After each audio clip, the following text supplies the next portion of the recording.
The Ten Commandments. You know, we all think we know them. Thou shalt not. That whole deal. They're probably the most famous set of rules in human history. But what if we've been looking at them all wrong? What if they're not just a list of things you can't do, but something totally different? All right, let's just jump right in. This whole debate is anything but ancient history.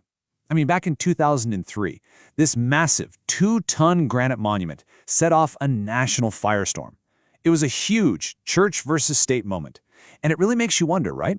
Why do these words, carved in stone thousands of years ago, still stir up so much controversy today? And we're not just talking about a legal battle here. The source material we're digging into actually frames this as a cultural trial.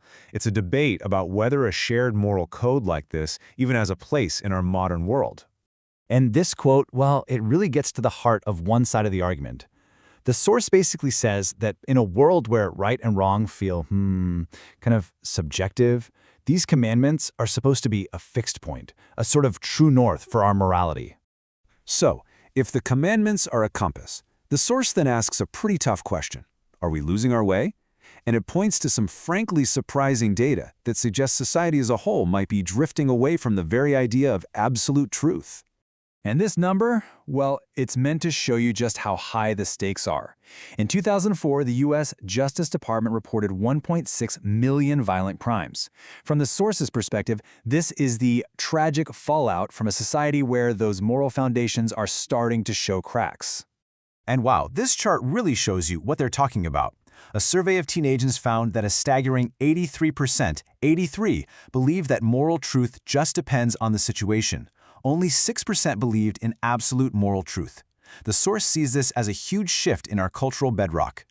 Okay, but this is where our explainer takes a really fascinating turn. The source argues there's a secret hidden in plain sight, something that we've all kind of overlooked that completely changes how we should understand the commandments.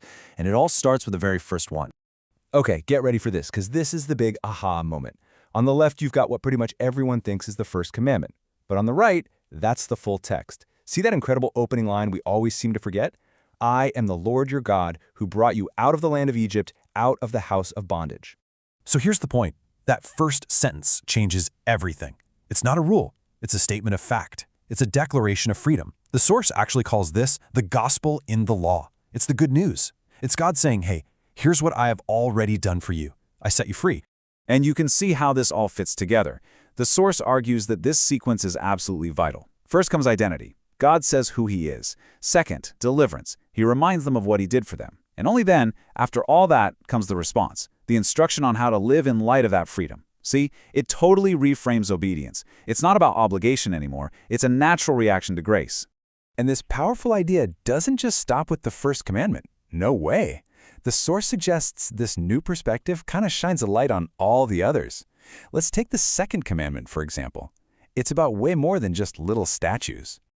So when it warns against graven images, the idea is that an idol is anything we rely on for a false sense of security. According to the source, that could be our own good deeds, our religious status, really anything we put our trust in that isn't the God who already set us free. It's about trusting the liberator, not our own efforts to save ourselves.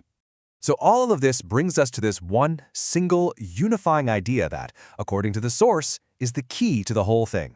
It's not a law of restriction, it's a law of love. And this simple table lays out the whole architecture just perfectly. The commandments are structured so simply, so elegantly. The first 4, they're all about our loving response back to God. After the 2 we just talked about, the third one, not taking God's name in vain, isn't just about cursing. It's about representing his character well because you're grateful. And the 4th, keeping the Sabbath, it becomes a joyful celebration of that freedom he gave you, a rest from trying to earn your salvation. And then, commandments 5 through 10 are all about how that love plays out in our relationships with other people. Honoring parents, protecting life, marriage, property, these aren't just random rules. They're about creating a community where everyone else's freedom and dignity is protected just like yours was. And really, this quote from the source just nails it. The law is codified love. It's just love with a structure. And when you see it this way, obedience isn't about dragging your feet to follow rules. It's the joyful, willing response of a heart that knows it's already been set free and is just responding to that love. So it leaves us with this one big thought to chew on. What if we've been seeing the Ten Commandments as this restrictive legal document, when the whole time they were meant to be read as a declaration of freedom that invites us into a relationship? Not a list of don'ts, but a roadmap showing us how to love.